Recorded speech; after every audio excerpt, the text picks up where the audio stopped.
Hi, Tamar, and welcome to all our listeners. We have our Noahide and our non-Jewish friends in America with us because our Jewish friends, they are still on their second day of holiday, Yonah. Correct. Right, so they'll have to listen to this broadcast on tape. But anyway, we're happy to have everyone in bed. We wish everyone our traditional post-Passover blessing of a healthy summer. Summer's already full in Israel, and we need lots of prayer, because we see that the Kinneret, our national source of water, is down 6 centimeters, and the predictions aren't good.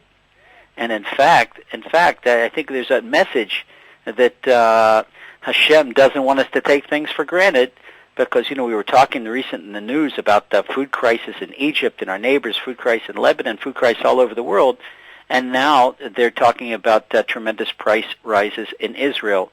Namely, rice is short. They're going to raise the price of rice 70%, and which means that all we have to do is just add more prayer. More prayer. Our sages tell us that our blessings before meals and after meals are a wonderful way to invoke inexpensive food on the table. So rather than looking for the shopping, the sale coupons, we should improve our prayers. Today we're talking about the threat to American Jewry. Now let's see a few things in the news that apparently are totally unrelated to Tamar, and see how they look at the puzzle. We look at the world and everything that's happening. It's all one picture because it's all from Hashem. If we know Danny Gillerman used to be the head of the Israel Manufacturers Association. He went into diplomacy several years ago when the government appointed him the minister to the United Nations from Israel, and as an experienced businessman negotiations, he was doing a good job. And Danny Gillerman is just a nice, average Israeli guy, very, very talented, very moderate. He's not the person that is very angry and is a good diplomat. That's why they put him in the UN. Knows how to speak well. He knows how to handle crisis. He's cool under crisis. Just like a cool businessman. And under a direct attack, we've seen under direct attack from Syrian and PLO representatives, and he remained cool, knows how to answer. And then all of a sudden, we see Danny Gillerman do something that is completely illogical, out of character. We wouldn't expect a freshman diplomat to do it, much less an experienced diplomat. And that was his, I'm referring to his remarks about former U.S. President Jimmy Carter. Now, Jimmy Carter, if you see any American popularity poll, most Americans consider him the worst president in American history. I mean, he's more than Ulysses Grant. When we went to school, you and I grew up in America, they always taught us that, the worst president, Ulysses Grant, and all types of things. But he's Jimmy Carter. On any poll, you could go into Google and make a search, worst U.S. president. You get Jimmy Carter, Jimmy Carter, Jimmy Carter.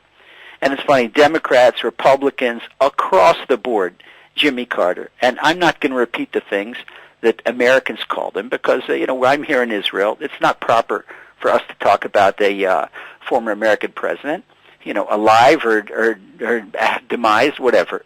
That's not our place. And it's not productive. And so it really was counterproductive when all of a sudden Dan Gillerman has a slip of tongue and he calls Carter a bigot or whatever, and this got all America on their hind legs, especially the administration. We have a Republican administration and representatives of this Republican administration that all of a sudden is jealous for Jimmy Carter's cover, Jimmy Carter's prestige. And the American people against us. And back then, look, we just in a moment. What do they say about in all the polls about Jimmy Carter? That the things they call him. Once again, I'm not going to repeat it. It's on the tip of my tongue. But people know the most unpopular former president in American history.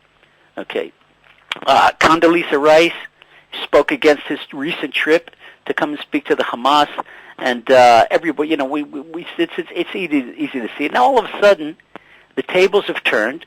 Israel has become the bad guy. And here we have the American news all over from coast to coast running to defend Jimmy Carter, that the Israeli diplomats are disparaging Jimmy Carter.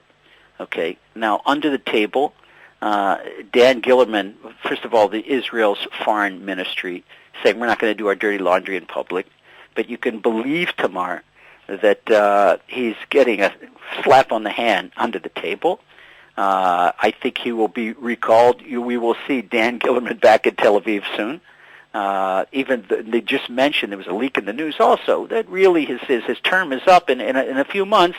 In other words, they're preparing the scene quietly. They're going to bring him back.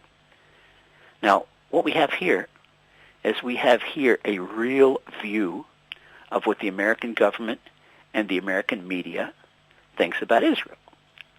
And it's a chance, even more so.